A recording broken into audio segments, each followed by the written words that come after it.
Hello everyone, welcome to the Crystaly Recapped channel.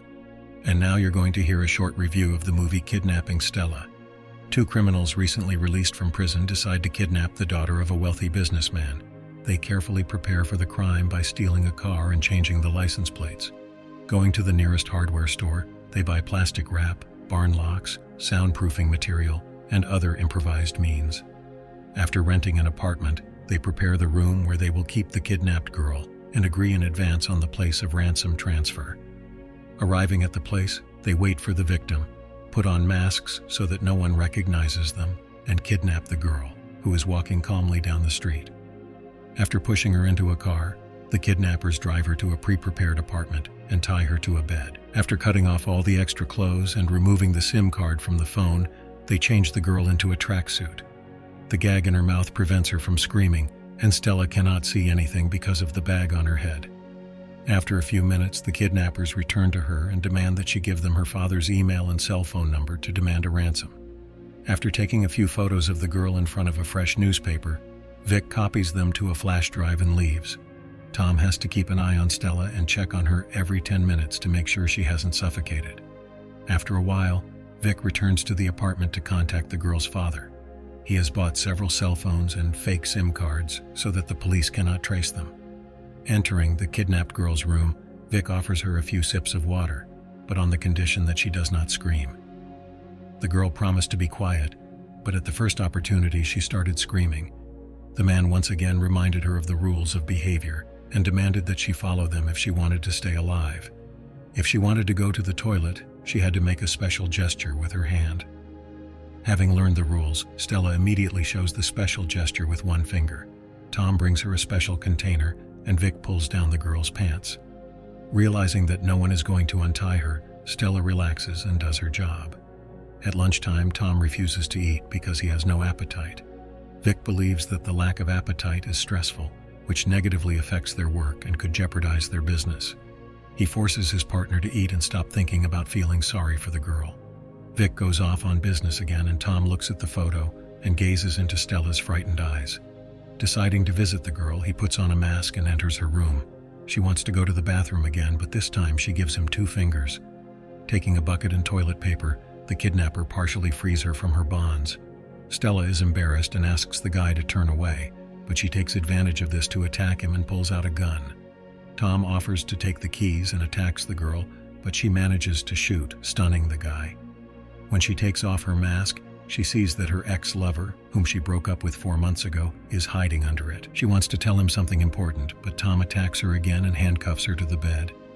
Back at the apartment, Vic tells her that Stella's father has refused to pay and suggests that Tom get some rest. Later, he asks Tom to help him record a video message that will convince the businessman to pay the required amount.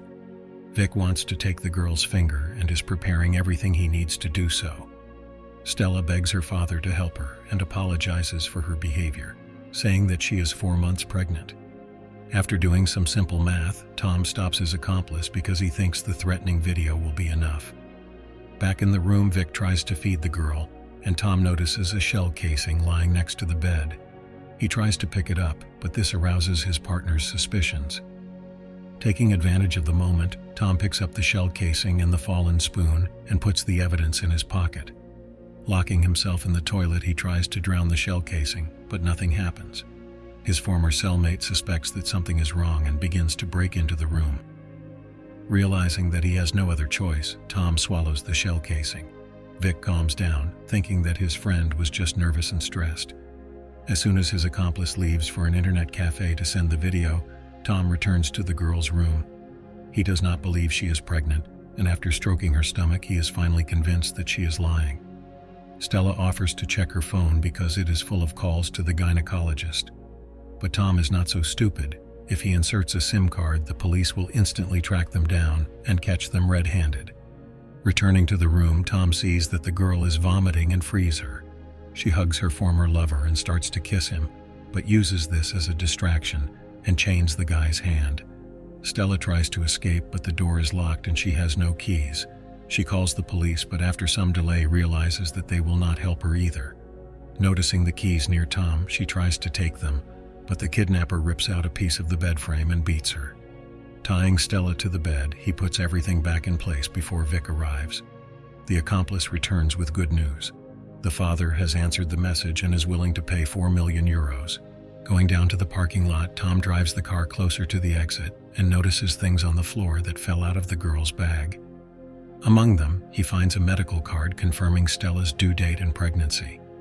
Realizing that it is his child, he wants to help the girl, but he cannot go against a more authoritative accomplice. Meanwhile, Vic finds Stella's cell phone and threatens her to tell him how she got it. It turns out that she is Tom's ex-girlfriend and was not a random victim. Finding a bullet in the insulation material, Vic is ready to shoot the girl if she doesn't tell him what really happened. Fearing for her life, Stella tells him everything that happened before he arrived. Meeting with his accomplice, Vic asks Tom if he is being completely honest with him. The boy is afraid for his life and does not talk about what happened, but this only makes the situation worse. After putting the girl to sleep, the kidnappers take her away and chain her to a wooden post. Tom was supposed to watch over the girl, but Vic offers to go with him. Arriving at the prearranged place, Tom enters the hiding place and sees that it is empty. It turns out that the accomplice gave the girl's father other coordinates and lured the boy here to finish him off. Taking advantage of the distraction, Tom tries to escape, but his former cellmate manages to wound him before he can get away. After taking the money, Vic decides to go back and kill the girl as she knows his real name and can tell the police. Arriving at the old building, he is about to inject the girl with a lethal poison, but in time the wounded Tom returns and hits his accomplice in the head. Vic shoots the guy again and wants to finish him off, but Stella helps disarm the kidnapper. Grabbing the gun that fell to the floor, Tom kills his former cellmate. With the last of his strength, he crawls over to Vic's corpse and finds the keys, throwing them in Stella's direction so that she can free herself. Removing the handcuffs and collar, she tries to help Tom but only watches him slowly die. When she goes outside, she spots Vic's car and heads for it. Sitting behind the wheel, Stella tries to regain her composure and calm down when she suddenly sees a bag of money on the passenger seat.